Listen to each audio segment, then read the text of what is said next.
some questions anonymously, but if you put it in the Q&A, nobody will, I mean, Nicole and I might see it under your name if you don't put it in the anonymous option. If you don't care about that at all, go ahead and put it in the Q&A or put a question in the chat. Nicole might not be able to see the questions during her presentation, but we'll make sure she sees them before the class is over. And I'll be monitoring those as well to make sure all questions get answered that are appropriate for this topic. So with that, we'll turn the time over to Nicole. And if you have any questions for me or any issues at all, put it in the chat and I'll catch them. All right, thanks everybody. It's all yours, Nicole. Okay, thank you. And thanks for your patience with our little camera issue. I love these groups, and I love working with Sarah. She's always so kind in her introduction. And anyways, this is a fun community, and I've loved here, so I just wanted to say thank you. Sex and money. This is such a loaded topic because they're such huge pieces of our life. And the reason, besides the fact that they're both big slices, that we're talking about them both together, is that they're intertwined. You know, and often so intertwined that skipping one affects the other significantly. So a lot of people don't realize that, and we want to talk about it. You might be here today because you're intrigued by how these relate, or you've noticed there's a relation and you don't really know what to do, or maybe you don't even believe that there's a relation, so there's lots of different things that could be going on. Or most likely it's just like, hey, I didn't realize that one affects the other, and I'm stuck here in one or the other, and I want to figure out any way possible to get around these blocks. So we're going to talk about a lot of that today. Like Sarah said, I don't keep the chat open while I have my presentation going. So hopefully if they can wait till the end, I'll get to those. And if not, Sarah will jump in and say something too. But I don't see anything in there yet. So I think I'll just go right on in. Let me share.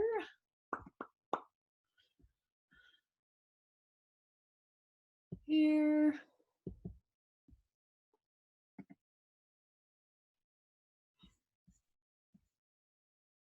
Okay. Sex and money, how are they related? Obviously, that's why we're here, right?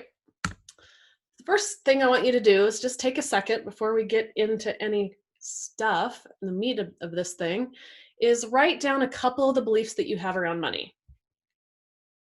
This might look something like money is the root of all evil, or people really change when they get money, or money comes and goes. Take a second to think through a couple of yours.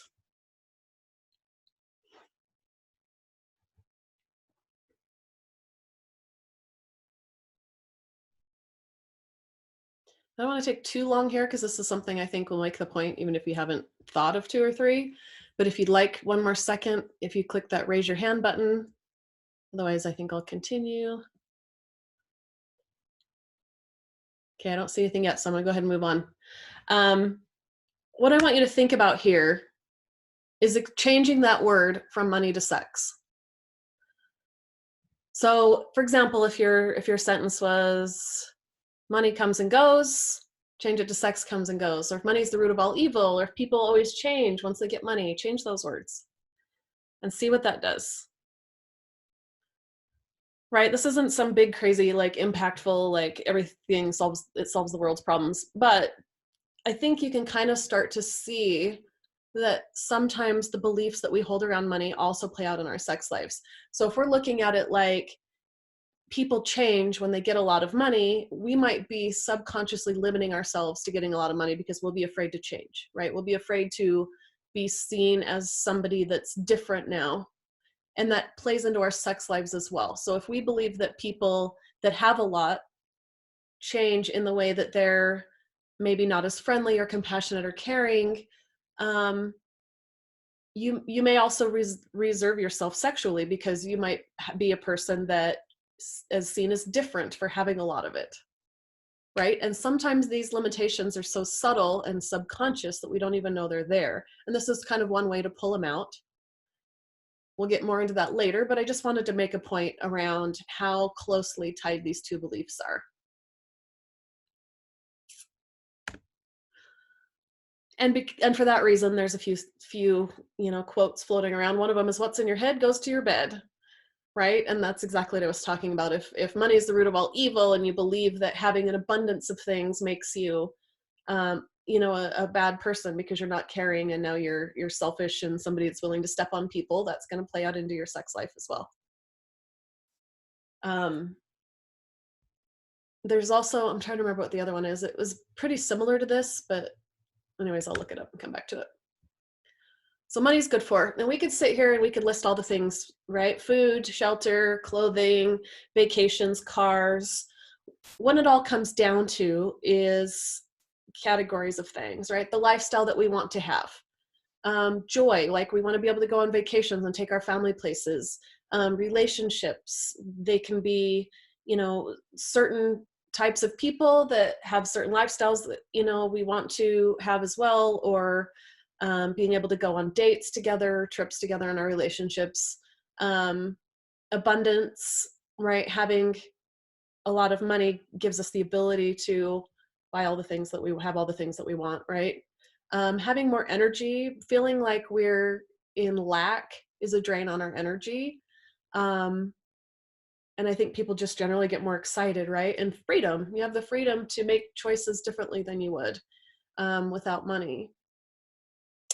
But one thing I want to kind of point out here is, do we actually need money? Right? Money is a human construct. In the evolution of the species, it wasn't necessary. There's always been some sort of currency in exchange. I mean, I want to say always, like there is a way of providing for ourselves. We can raise our own animals and crops and tend to these things that we can do ourselves, or we can exchange services and goods like that amongst people and barter, right? In our current society, money is the currency, right? That's the exchange medium. So I think it's easy and common thought for us to think, yeah, well, we need money because we need money to pay our bills and buy food. And I want us to remember that the actual differences between need and money can really affect how we perceive the two. So if I don't have money in this society, I may not have a home. I may either stay with somebody or I may be homeless, right? But not having money doesn't directly kill me. It just makes my life significantly harder, or not the right lifestyle that I want, right? So I can go to food banks and shelters and these types of things to receive assistance. There are people that sustain that way for long periods of time. Now, I'm not advocating for that by any means. I'm only pointing out that the need for money is very little, right? Above that, above and beyond that kind of lifestyle is a choice. It's a desire. We want to have the home that we want. We want to have the lifestyle that we want. We want to have the freedom to have the things that we have. And that's very important when we're talking about shifting these mindsets, because as long as we think we don't have a choice and that we're a slave to this, we aren't in a position to change it. So that's why I bring that up. And I'm going to tie that back into sex, because sex is good for the same things, right? We can say sex is good for relationships. It's good for the lifestyle that we may want, brings us joy, right? Abundance, energy, freedom, all these types of things. Do we actually need sex? Again, on a biological survival level, probably not. There are people that function years and decades without it. Now, sometimes these narratives are used to tell us that we shouldn't be having it, or have some kind of moral judgment or shame on it. Like, well, people don't need sex, so, we should just do it. I don't agree with that. There's a spectrum on both of these, right? There is the lack, and then there's this over indulgent even that can be unhealthy on either end. So what it comes down to is choice, right? Where do we want to be? I thought I turned off my notifications. I don't think those pop in, but let me just turn them off. There you go. Sorry. Okay.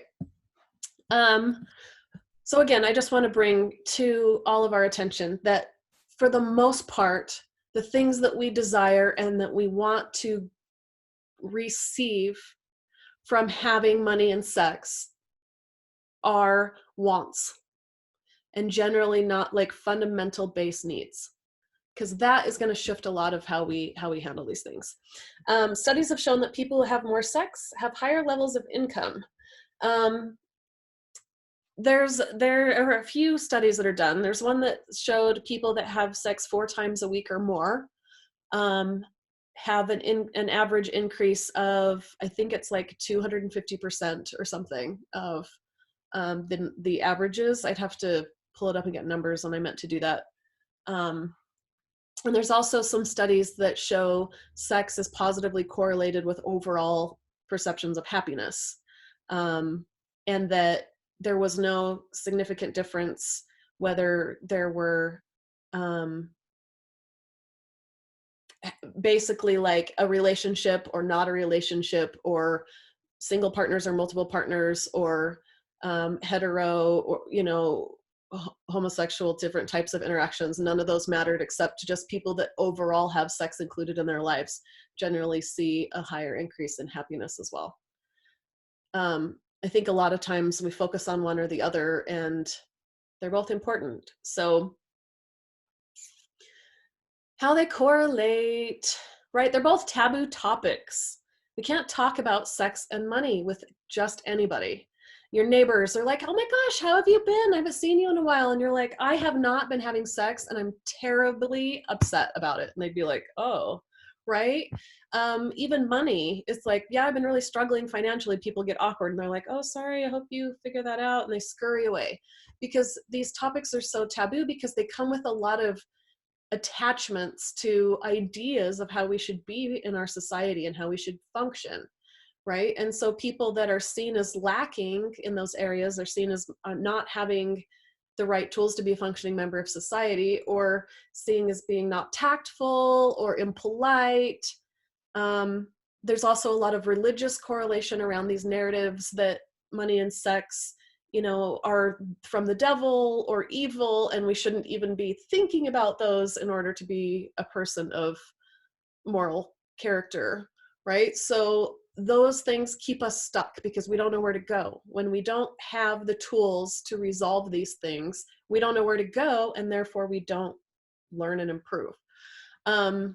Desire. So desire, again, when I was talking about needs versus wants, when we want something, when we want a better life, it doesn't have to mean that we're just greedy and we want billions of dollars, although some people very much do.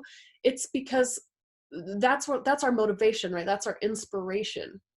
So if there's a lifestyle that you want, or a relationship or a partner, a way you want to feel in love, or connected or intimate with people, all these things are driving forces that cause us to act. And sometimes we can act in unhealthy ways, you know, being pushy, or following people around the store, trying to talk to them, or stealing things and stealing money and these types of things. But most often, generally, they cause us to act in good ways, to inspire us to improve ourselves, to grow.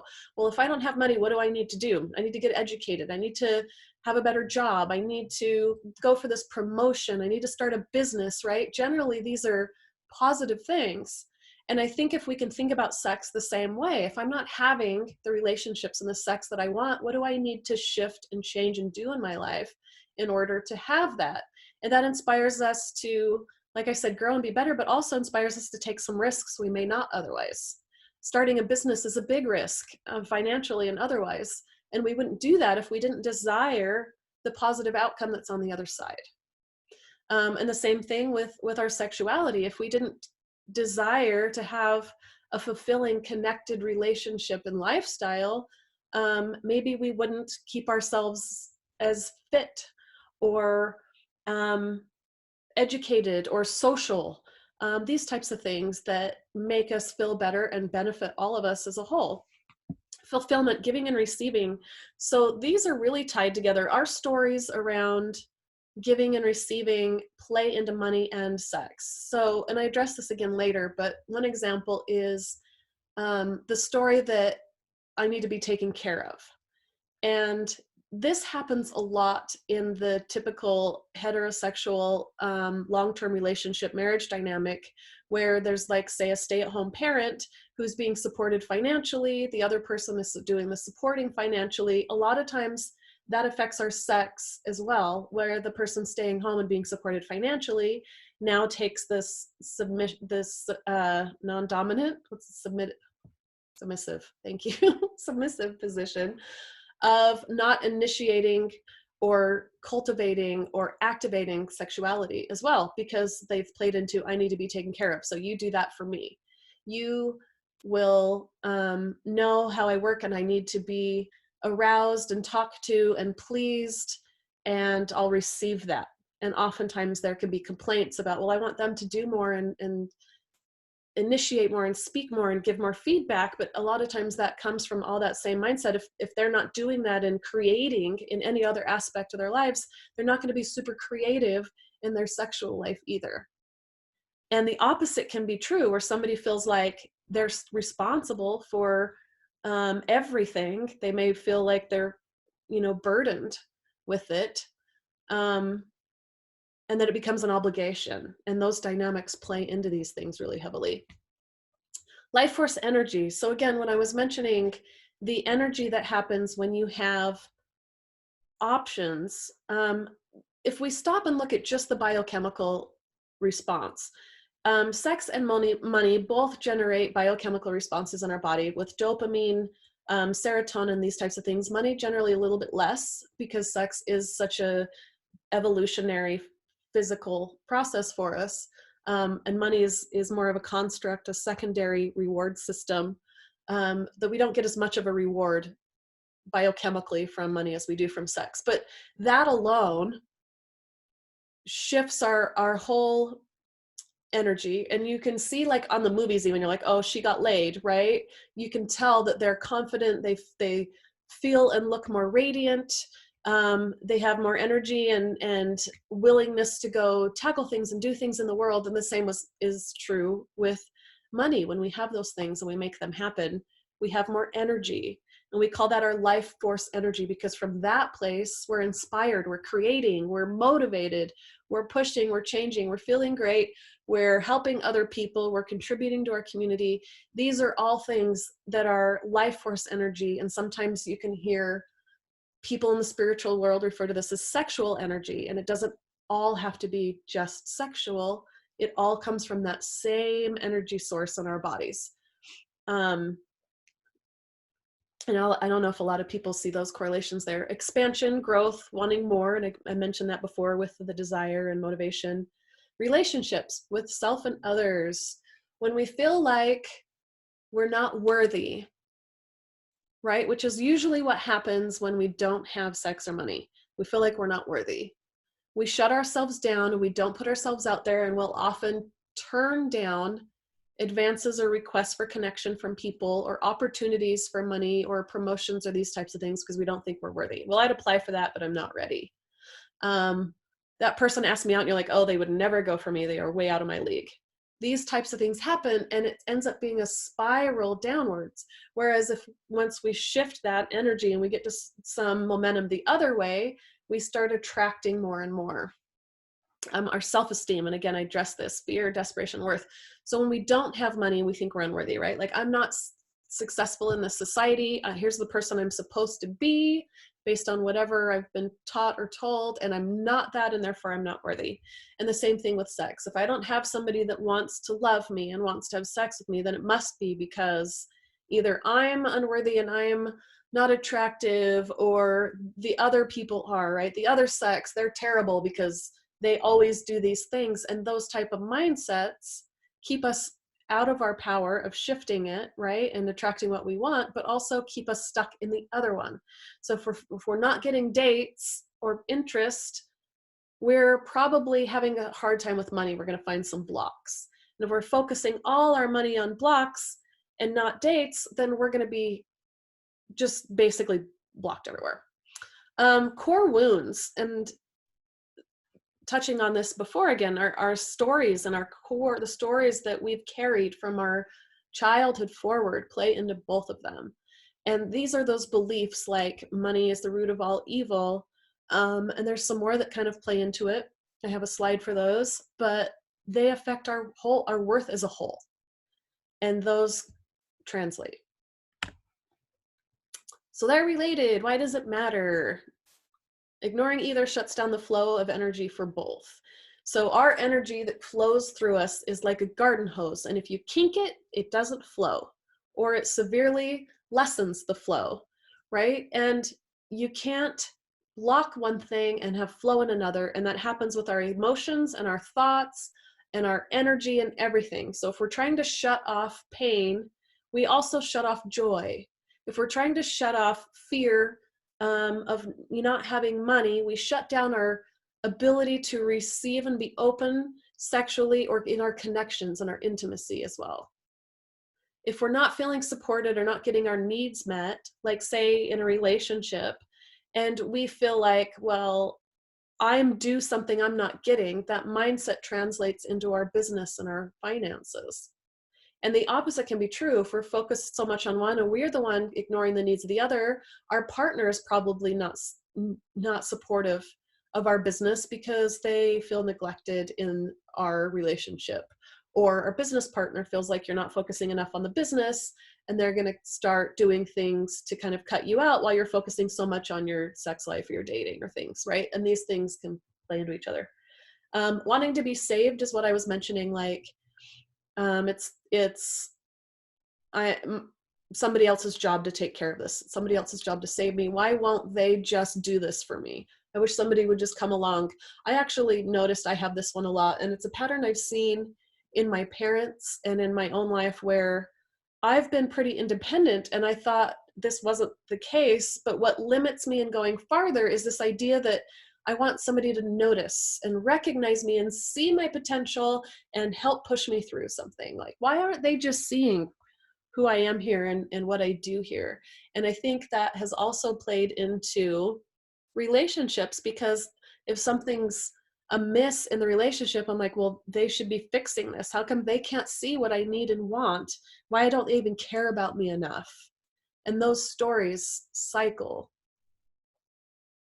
And if you're single or a sole proprietor, you need to pay extra attention to self-care and self-nurturing. I think oftentimes people think that they can focus less on it.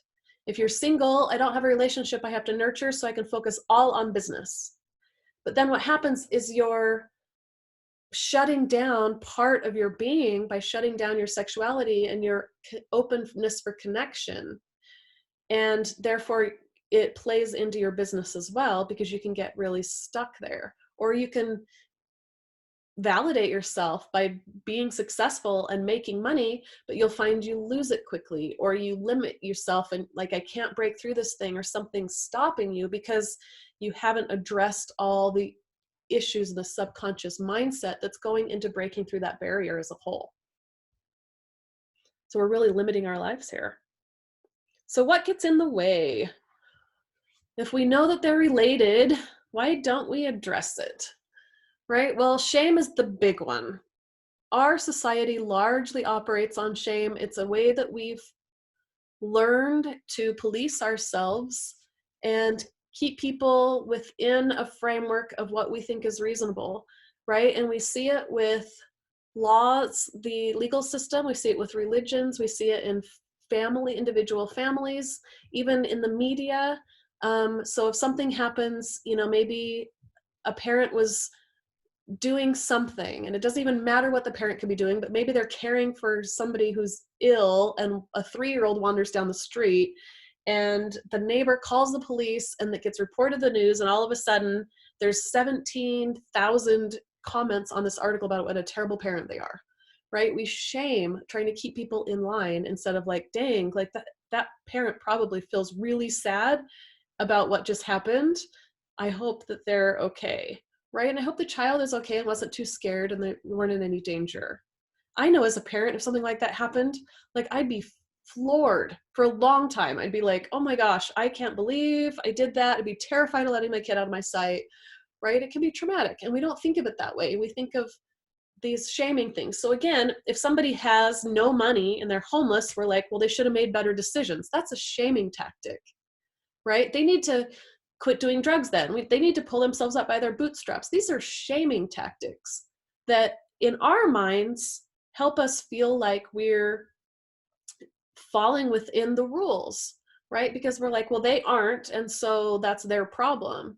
Instead of being willing to look at the big problems that play into this thing. Maybe there aren't job resources. Maybe there aren't addiction resources. Maybe it had nothing to do with that. There was a medical thing, and whatever. There's millions of reasons that these things can shift. And I think the same can happen when sexuality is involved. Oftentimes it's more noticeable when people are having lots of sex than when they're not having any. And when people's sexuality is on display, maybe how they dress or how they date or how many people they date, and we're like, oh, that's shameful or immoral. A lot of times people who are choosing not to have sex for whatever reason or unable to medically or otherwise get a lot of the stigma and shame too. And that blocks a lot of stuff. So being really aware of what shame we're internalizing is one of the keys to letting this go. Past wounds, obviously abuse and trauma are huge. If you've been sexually abused, you're gonna have blocks in your sexuality. But that's also gonna play into your finances and your ability to put yourself out there. If you're afraid of being hurt and somebody violating your agency, you may not be willing to put yourself out there as a business owner because you might be afraid that a client is gonna come take advantage of you. Right? Criticisms, when we put people down and we criticize them or we tell them, that they have done a horrible job at that, or I can't believe you do this and this thing, and we internalize that affects us. Being ignored is a big one. And not just children. I think people that accomplish things and make efforts and are learning and growing, and that's not recognized, get discouraged and sometimes turn it off. It's hard when you're doing everything you know how to do and it's not working, and then we just give up all across the board, right? Control. Some of these are real, some are the perceptions. There might be rules in place or laws in place that prevent us from having the money we want. We can't just go steal money. You can't rob a bank. Like, I could have all the money I want if I could go rob a bank, right? But that's illegal. And so we can't. We also can't, club people and take them to our cave anymore and have sex that way. So we have to fall within certain controls. Other people, like partners or employers, we may have obligations or contracts that we've agreed to that prevent these things. Perfectionism is another one of these subconscious stories that gets in the way. We believe that in order to be worthy or valid, we have to be perfect, and we aren't ever, and so we don't try, or we give up early, or we don't appreciate our own successes. And then powerlessness. Partners, this can be in business or in sex, right? If it doesn't have to be possessive, I guess I have a couple other things I could put in there, but if we're powerless to our circumstances, it could be someone else's choice and it could be our own perception. Being in a relationship where somebody doesn't allow you to spend any money. Maybe having a partner that's unable to have sex with you. These types of things, we don't have power. Obviously we do in some sense that we can leave the relationship, right? Or go behind their back. These types of things are all choices available. So we do have some power, but again, those may not be good options. And so we come back to this, well, there aren't any good options, so I don't have any power. And those get in the way. And they get in the way of other things. If we don't feel fulfilled in one, we aren't going to be fulfilled in another. So where do all these stories come from? When I talk about these subconscious ideas about sexuality or finance, a lot of it comes from our childhood, and a lot of it comes from our parents. I'd say probably 90% of our ideas about sexuality come from watching our parents interact.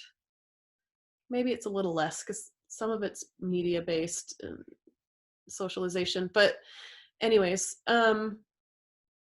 watching how your parents treat each other in terms of money and sex usually creates our subconscious stories as adults. So if I watched my parents go from being really poor, um, barely making it to the next paycheck to go get groceries, and then all of a sudden, they create a business and they have all this money flowing, but now they're jerks. And I associate those two, and I'm going to say, wow, like they really started to withdraw and got mean and unsupportive. I'm going to have a story that says money makes people lose their personal connections. If somebody had an affair, one of the parents had an affair, if you had a lot of money growing up and other kids made fun of you or treated you poorly, you might have an association there about having too much money. Or it could be the other way. You could learn to take things for granted if you always had things. How sex was discussed. Was it something shameful? Was it healthy and natural and beautiful? These all affect our stories. Conditioned to buy the cheapest things. Forbidden from indulgences. This one is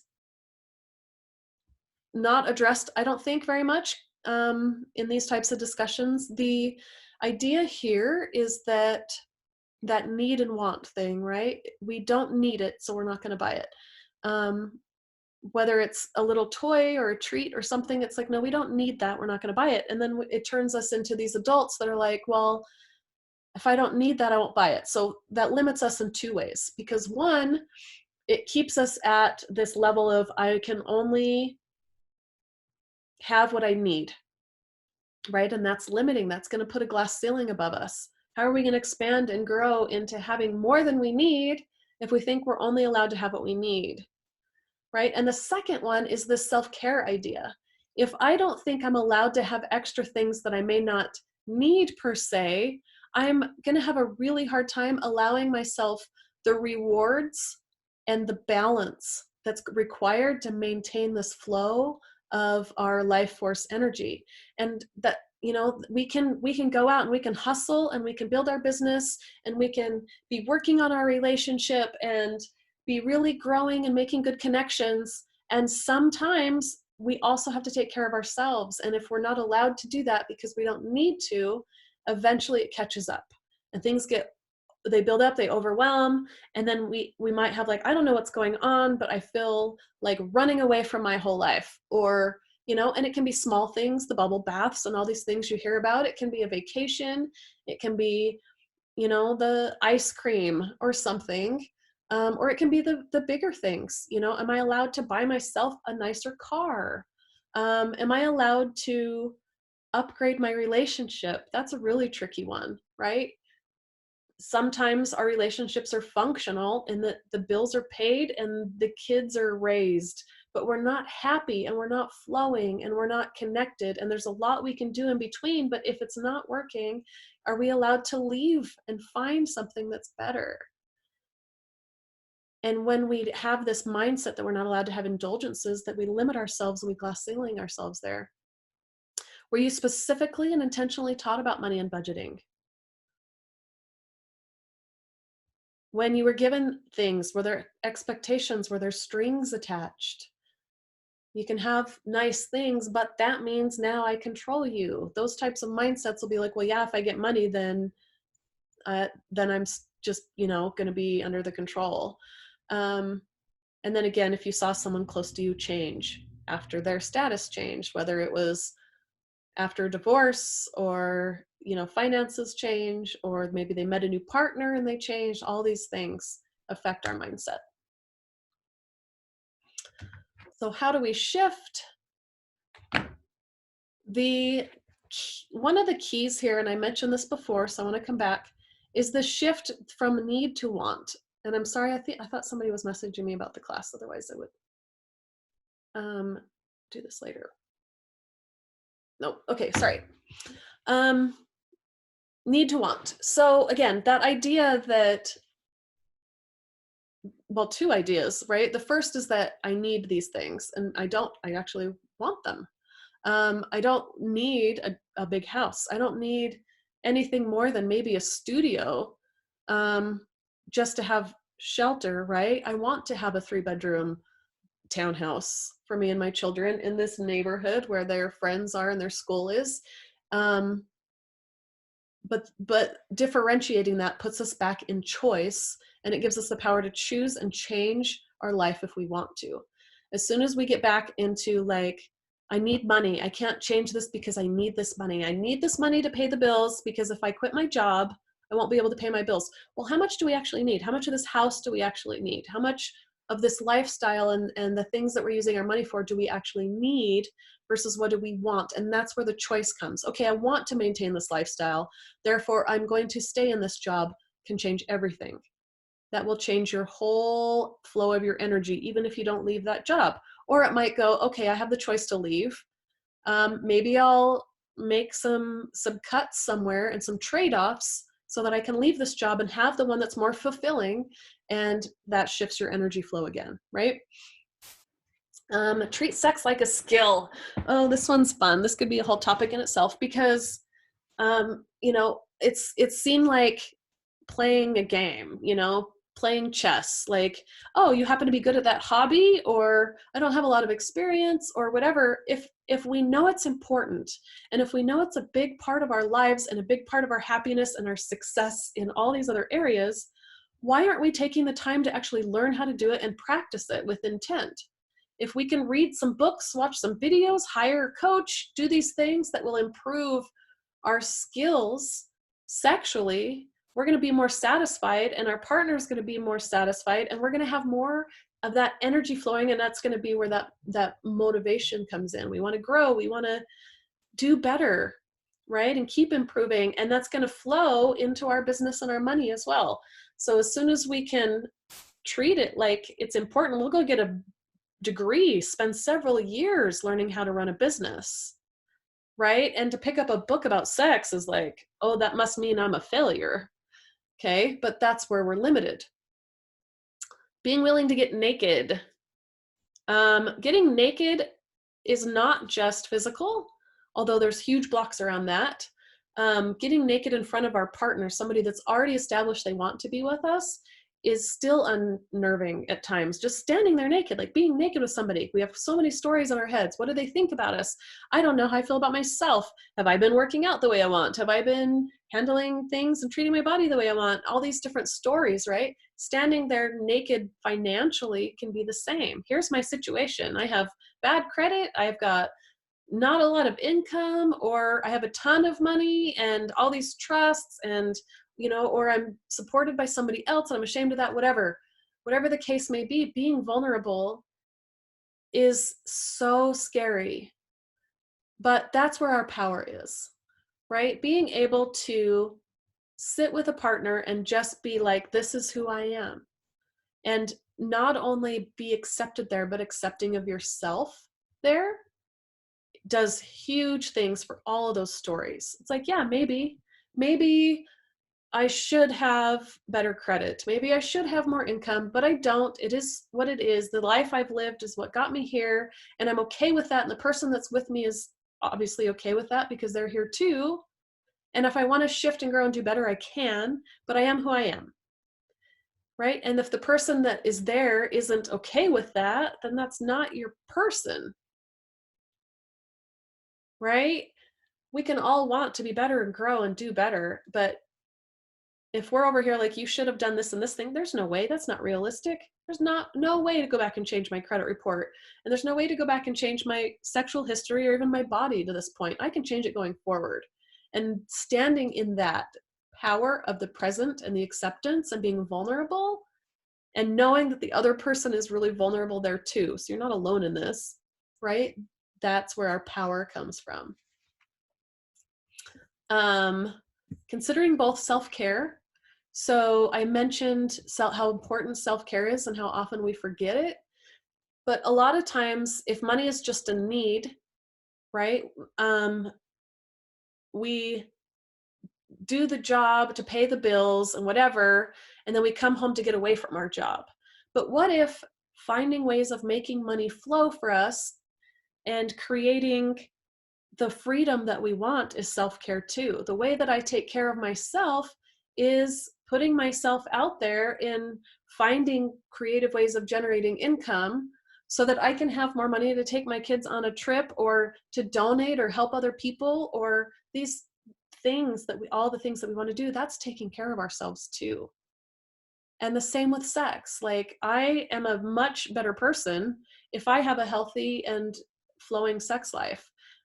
If I don't and everything's stopped, I'm, grumpy, I am tired, I am not inspired, and that's not the person I want to be.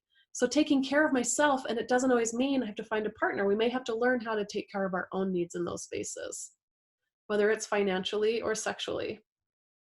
And seeing that as self-care and not like a pathetic thing. Monthly check-in with partners, sexual or business or bosses or clients or wherever these things are coming from. Having a check-in is huge because it opens the line of communication. And if you can open those lines of communication when things are going okay, it makes it a lot easier to deal with them when they start to shift to a place where they're not okay anymore. It's a lot easier to be like, hey, remember how we talked last month about I was struggling with this thing? It's kind of gotten worse and I don't know what to do. That's a lot easier than out of the blue being like, so I have a problem I haven't known how to talk to you about. Hope you're not mad. I hope you don't leave. And that can be financially or it can be sexually. And also making it fun, right? Go on a fun hike or a dinner date or something and associate it with fun connected things. Know your worth. This is a big one, and also kind of difficult because we're taught to not be grandiose. But I think it's also important to know our worth. So if you are an engineer and you go apply for a job and they offer you $20,000, you're going to be like, I'm worth a lot more than $20,000. But what are you worth? Are you going to just evaluate how much they offer you? What's your salary requirement here? I don't know. What are you willing to pay? What are you willing to give me? I'll take it. How does that translate over to your sexuality, right? Whatever you're willing to give me, I'll take it. Whoever's willing to sleep with me and pay me attention, I'll take it. What if it shifted to, I'm wanting and worthy of a partner that's open sexually, that's honest, that's building and growing a life that's flowing and charismatic in these things, and I'm worthy of that. And so if I meet somebody that's interested and maybe they're not in that space, I can say, I'm sorry, I'm not interested, because I know that I'm worth more, right?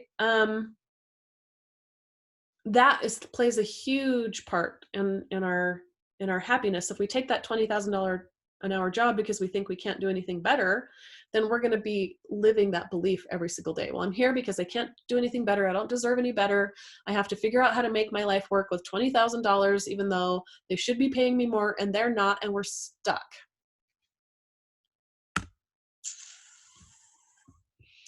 So what are some things I can do? These sound so like cheesy, right? Because it's what everybody says. Meditation, therapy, healthy exercise, create goals.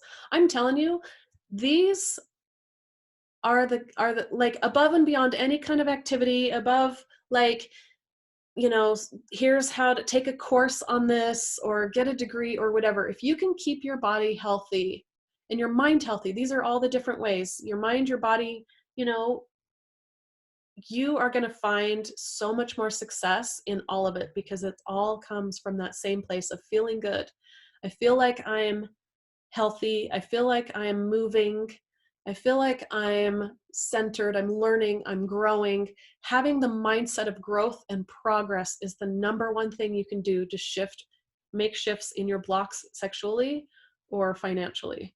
And then once you have that mindset of growth, you're going to start noticing where your limits are. Instead of sitting there in stagnant mentality and then trying to just figure out where your limits are by thinking through them or something like that. So as you're moving and flowing, and then you're like, oh, I'm stuck here. And then you're like, oh, that's one of those limits. Now I know what to address and work on. Hope that makes a little sense why that's so crucial. And it's all body related. I mean, our sexuality and our energy and our life force energy is all from the body. It's generated through the body. So if we keep our bodies healthy and energetic, everything flows. And for goodness sakes, love yourself. Nothing flows without self-love. And that doesn't look like I will love myself when I'm in better shape, or I'll love myself when I have a better partner, or I love myself when I have more money. That is, I love myself right now as I am and as my life has presented it, because it's made me who I am. And that's pretty cool. Anybody have questions?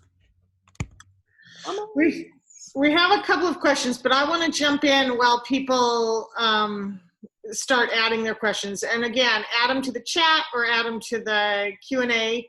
But one of the things you mentioned was checking in monthly with your partner. What if you, in either your business and or your personal life, are single? Is it a personal check-in, or do you have a friend that you should check in? How would you recommend people who don't have a natural partner in either of those circumstances, what should they be doing? That's a super good point. I think in general, in our individual selves and growth, it's always important to have our own personal check-ins.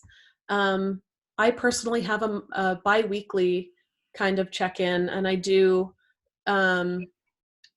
like things that I want to let go of or move beyond. I'm kind of a moon worshiper, so I follow all this like new moon, full moon spiritual stuff. And on the new moons, right, we bring in new stuff. What do I want to bring in? What do I want to add to my life? What's working? What do I want more of? And then 2 weeks later at the full moon, it's like, what do I want to release? What's not working? What's putting more pressure on or unhealthy? And I have a personal system. It doesn't have to be bi-weekly or whatever, but whether you're with somebody or not, I recommend having that as a baseline anyways. Have a monthly check-in with yourself, whether it's the first of the month or however else you can tie that. I tie it that way because I can remember to do it and I don't procrastinate it. I know people that will tie it to their accounting cycles at work because they do month-end accounting, and then the next couple of days after accounting's done, they take a break and kind of evaluate their personal life and goals. Things like that I think are crucial whether you're in a partnership or not. So then if you have a partnership, whether it's a business partnership or a romantic partnership, I think we want to add to it by having an additional check-in process. How are things going? And things like, here's something I've been working on because I think it's important for this. Here's something I'm struggling with, right? And also, here are the things I love that you're doing, and here are the things that maybe I would like you to do a little bit differently. All those things are really crucial to having those conversations, and they prepare us and give us a baseline communication for when things are bigger and harder to talk about. Does that help? Awesome. Yeah, I think that's great. So check out the chat and check out the Q&A. Okay, let's see. I've got the Q&A right in front of me. I have an anonymous question that says, I'm interested to know about the impact and subject in regard to single people.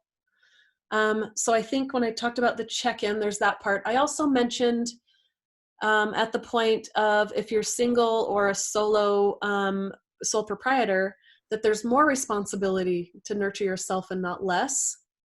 So if that's part of the question too, I can add to that and say that, if we're single and we're working and, hustling and making money and working all this overtime and we're not addressing our connections and our sexuality, those blocks can catch up. So what does that look like? Well, that looks like addressing that too, making space for your sexuality, even if you're not in a partnership. And that can be either taking solo time, right? Or it can be addressing why you're not making connections. Is it just a temporary shift? I have an opportunity financially to do this. Is it because I'm terrified to fall in love again because I've been hurt?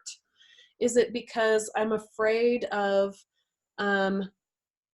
being seen as sexual, or I have children and I don't want them to see me dating people? Like, if we really stop and look at why,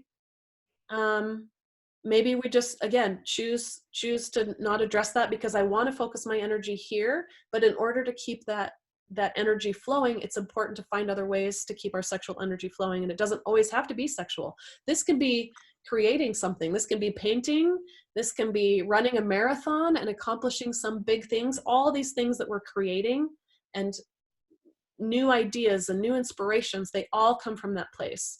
There is some physical connection and the physical reward from having sex or sexual activity out.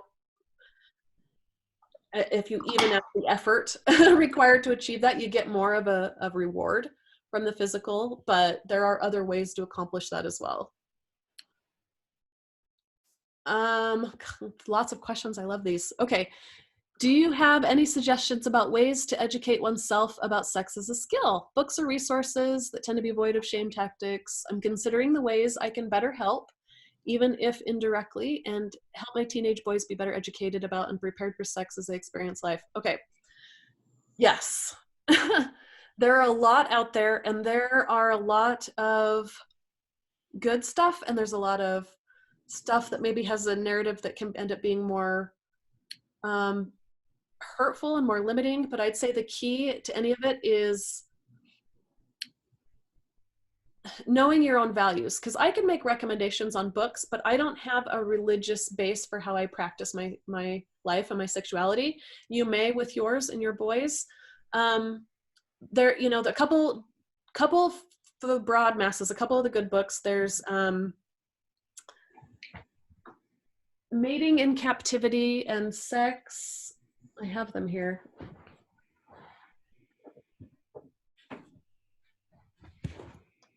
Okay, this one is a really good one. Mating in Captivity. What's the one? Why can't I think of it? It's like one of the big popular ones. I have to look at my Amazon because it's an electronic, my Kindle. Anyways, there's a couple of really good books. There are so many. The key is finding one that meets you where you're at. So if you're a woman and you're looking how to expand female sexuality, there's a lot of resources for that. If you're looking for how to talk to kids and how to have healthy sexual conversations and approaches with kids and teenagers, there's resources for that. Maybe it would be helpful. I could put a resource list together anyways, of some blogs and some books. Let's do that, and I can email out to everybody. Yeah, I can definitely do that this weekend. Let's do that. I think that's a good idea. So sorry I'm not more specific there, but I'll get back with some good resources there to help. Follow up to the first question. I know I'm skipping one. Let's see. About being single. Oh, looks like, okay. How do you nurture sexuality if you're not sexually active other than self-pleasure?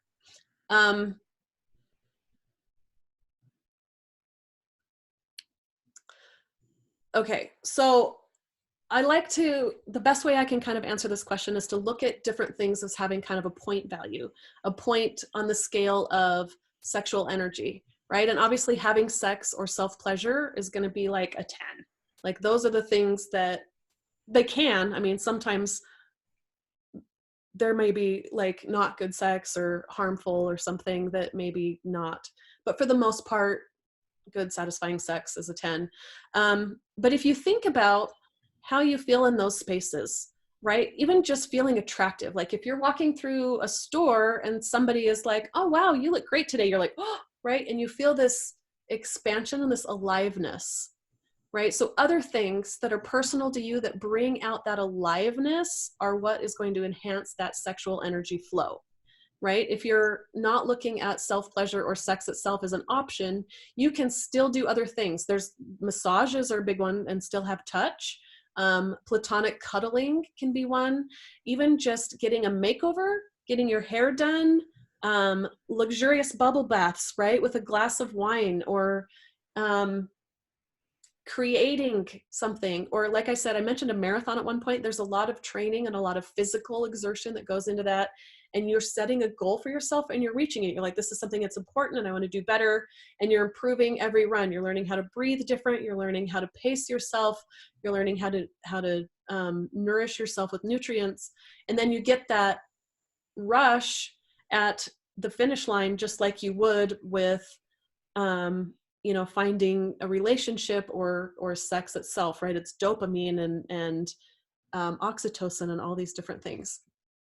So, and that can be very personal. I'm not an artist. I don't have those same feelings with art, but I know people who do, because you're really tapping into your heart, and you can, work a lot of that energy when you're creating and putting that out there in other forms. I'm curious on your thoughts about sex and creativity. I probably addressed that one too. It's